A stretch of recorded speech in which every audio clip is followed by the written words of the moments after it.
Hello and welcome to the Normal to Formal podcast, episode number 9. I'm your host, Tia Young. I'm the founder of Tia Young Image and Etiquette. I help my clients learn the soft skills for success through professional development and etiquette training. This podcast is for people that want to increase their social skills and earning potential and grow from normal to formal. These skills will help you get ahead of the competition. The topic for today's podcast is etiquette at family gatherings.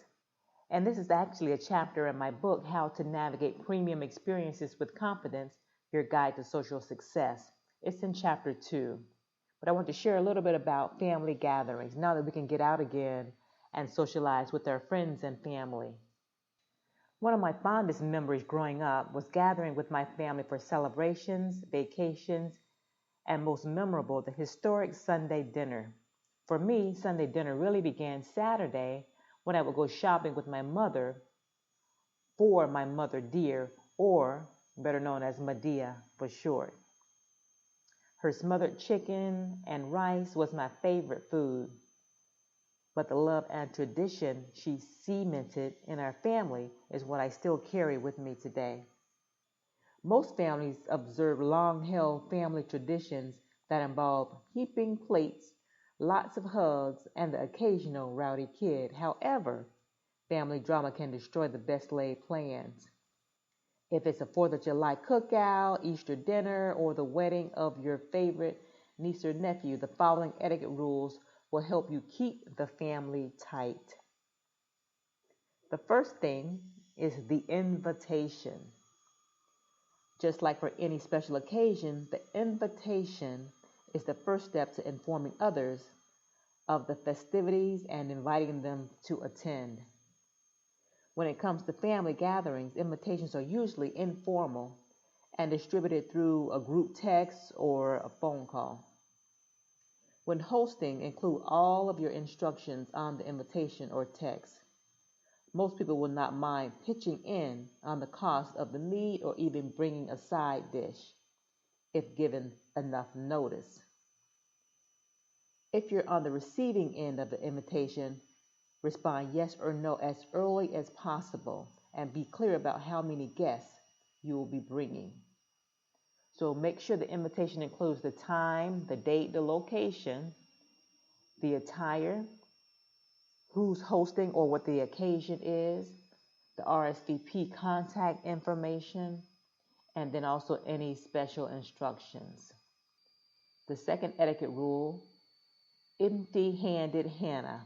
At family gatherings, we all know that there will be lots of eating. However, everyone can attest that there will always be that one relative who brings all the kids and no food. One's natural instinct may be to restrict her from all future family events, but embarrassing guests in your home is never acceptable, even if the guest never brings food. Single moms don't always have $25 plus $10 for each kid for their children to eat. It may be helpful if she brings plates, napkins, and all the paper goods that could easily be purchased at a discount store. When hosting a family gathering, always prepare a little extra just in case one of your guests brings an extra person, but especially for that empty-handed Hannah. And I'm not thinking of anybody in particular with the name Hannah that just rhymed with handed. With that said, if possible, never show up to someone's home empty-handed, even if the hostess tells you not to bring anything. Some ideas would be a bottle of wine, flowers, a dessert or sweet treat, a nice candle, a plant, a piece of art, or a gift card to a nearby local restaurant. For guests, if you're invited to a family gathering, now is not the time to try your hand at a new recipe you saw on YouTube. Instead, bring something you know how to cook or pick up an item from the grocery store or bakery. Leave whatever you have brought to the family gathering there for others to enjoy. You can pick up some inexpensive containers that can easily be disposed of to make it more convenient. The host and guest rules. Don't embarrass guests at your home. Suggest paper goods for single parents.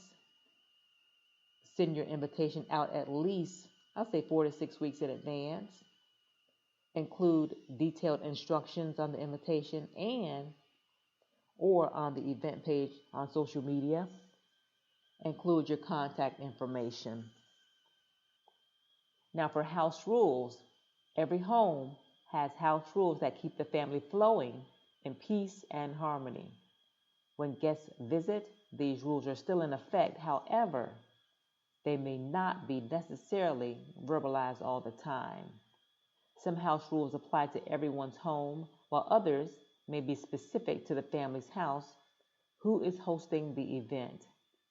Though family gatherings are less formal, below are some house rules that apply to all family gatherings. So general house rules are: don't wander into private and restricted areas in the home. If you're not invited there, don't go there. You want to stay in the main entertaining space, which is normally the family room, the kitchen, and the den. Don't go in the owners' or their children's bedrooms. Don't run through or horseplay in other people's homes. Don't ask the hostess the cost of various items, if not a close family member or friend. Don't remove anything from the home that doesn't belong to you. Don't drink too much. Oh, that's a good one. We don't want to get too tipsy. So 2 drinks normally is my cutoff. So 2 drinks at the most. Stay away from conversations that can cause drama and conflict.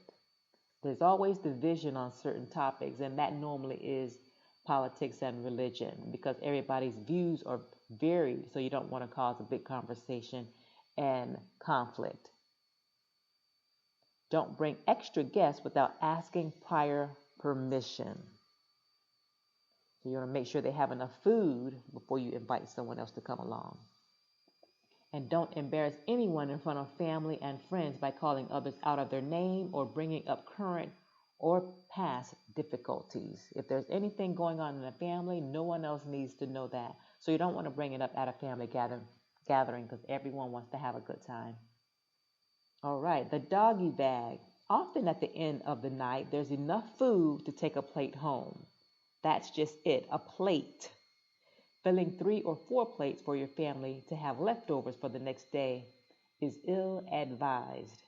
Packing away plates will make you appear insensitive, greedy, and rude. In general, make sure there's enough for everyone to take home at least 1 plate before you start loading plates away. If other guests who are with you would like to take a plate, have them go in and make their own plate or ask the hostess if it will be all right if you make more than 1 plate. I don't know what it is about family gatherings that make people feel they can stay at your home until the wee hours of the morning. The best way to know when it's time to leave is to follow the cues of the hostess and other guests. The general rule of etiquette is that guests are to leave 30 minutes after dinner is completed. However, there are exceptions. If the hostess asks you to join them for an after-dinner drink, board game, conversation, etc., by all means stay until the festivities have ceased. When the hostess signals the party is over by thanking you for coming and walking towards the door, or if you see other guests leaving, take the hint and grab your coat and keys. Thank the host for a wonderful time and be on your way. No drama at the party.